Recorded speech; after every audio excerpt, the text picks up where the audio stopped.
Well, Christmas time brings visions of bright packages and twinkle lights, scents of pine and cinnamon, caroling and apple spice. But to me, it's just a vast, soul-sucking void of painful memories that stalks me once a year and plagues my life. Whoa.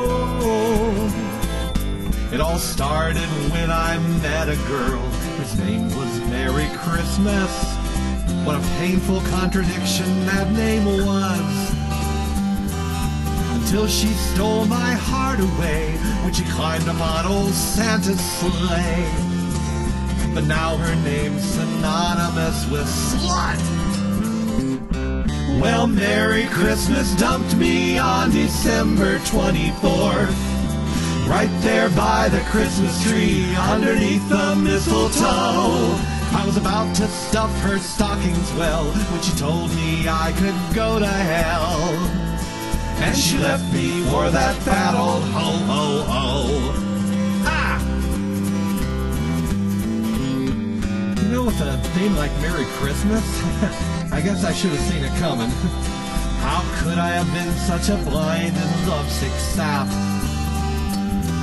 But the biggest mistake I ever made was taking her to the mall that day and daring her to sit on Santa's lap. Well, Merry Christmas dumped me on December 24th. Right there by the Christmas tree, underneath the mistletoe.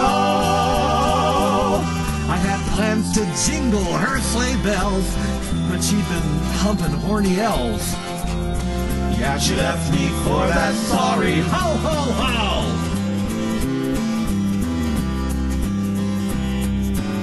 His eyes twinkled when they met. She sat down on his knee. He stroked his beard and asked her what she wanted. She leaned in close, she whispered.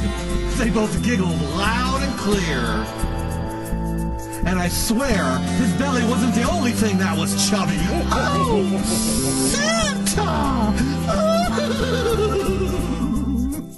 Now, little did I know that skank was sneaking down to the JCPenney West entrance every afternoon at lunchtime to give old Santa Claus some afternoon delight, if you know what I mean. Well, just the thought of my Mary cuddling with that Yuletide Don Juan made my belly button pucker, and the thought of him rubbing his chubby little hands through her pretty blonde hair, and her running her hands through the folds of his belly was enough to trigger my gag reflex and nearly puke up my lunch. Oh, I know what you're thinking. Bet your mom and dad were cousins? No, the other thing. You're thinking, hey, why not look at the bright side of this? Why not celebrate your new good fortune and newfound freedom and surf the sea of romance once again? Or surf the net for porn, or both at the same time if you prefer. The freedom to get up at 6 a.m. and scramble eggs in the nude while listening to my Perry Como Christmas records? You do that anyway. Yeah, but that's not the point. I may have considered it a blessing had I not dropped $50 on the 100% fake diamond replica of the Heart of the Ocean necklace from the Titanic movie. The one with Leonardo DiCaprio? Well, yeah, there wasn't a necklace in any of the other ones, were there? Dude, get real. And to add insult to injury, I had planned out our entire Christmas weekend. I had procured 2 15th row tickets to Snoopy on Ice, the musical version, and spent my last hard-earned food stamp on a stocking full of the finest gourmet European chocolates that the local Zippin' Mart had to offer at 2 a.m. on a Sunday morning. Oh, and Christmas night, it was going to be heaven, man. We were going to start with a bottle of $2 wine, and I was going to use one of my patented surefire sexy lines on her, you know, to kind of get her in the mood. Little gems like, hey, baby, let me fill those big old childbearing hips with my Christmas pudding. Or, how would you like your eggs in the morning, honey? Scrambled or fertilized? But no! She had to go and ruin it all. She had to reach her French manicured fingers, which I paid for, by the way, straight down my throat and through my epiglottis, right past my pericardium, and bash straight through my ribcage, yanking my tender heart from my bloody sucking chest wound, and threw my organ of love onto the floor. Oh, God, that's sick. Not that organ, my heart. Oh. My heart that once worshipped her like a goddess, The heart that would follow her to the ends of the universe. The heart that would gladly drink her sweaty bathwater, lick the jam from between her ashy toes, or clean out her sinuses with my tongue, or sit on her face. Whoa, dude, that's just wrong on so many levels. Right. Sorry.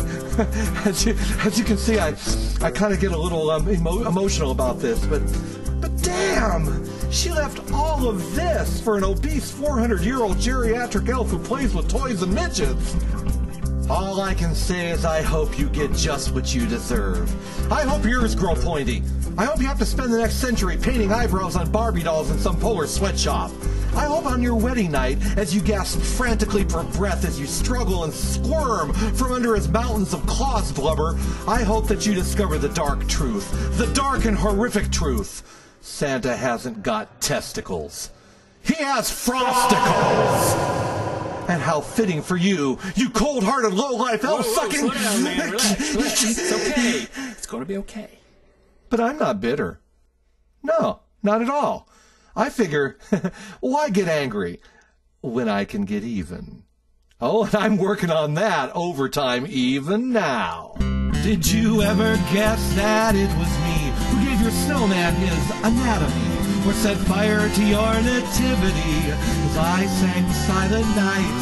As the flames grew, I smiled with glee. I thought of all the shit that you gave me. So I left a Yule log of my own on your porch to say goodnight. You know what? I even got a gift for you. And I hope you love them too. 2 birds. Here they are, bitch, and they ain't no turtle doves. Merry Christmas dumped me on December 24th. Right there by that Christmas tree underneath the mistletoe. I had planned our Christmas feast, but she already stuffed herself on Kris Kringle meat. Bitch left me for that jolly ho ho ho. Oh no, no, she left me for that jolly ho ho ho. Oh no, she left me for that ho ho ho. Oh, I'll have a blue Christmas without you.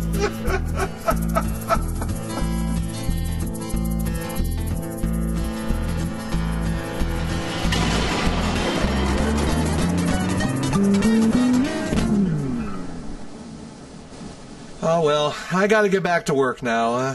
Thanks for listening. Same time next week. Sure, Doc.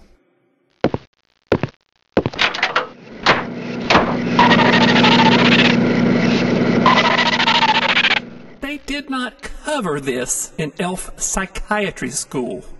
Mrs. Wiggins, who's next?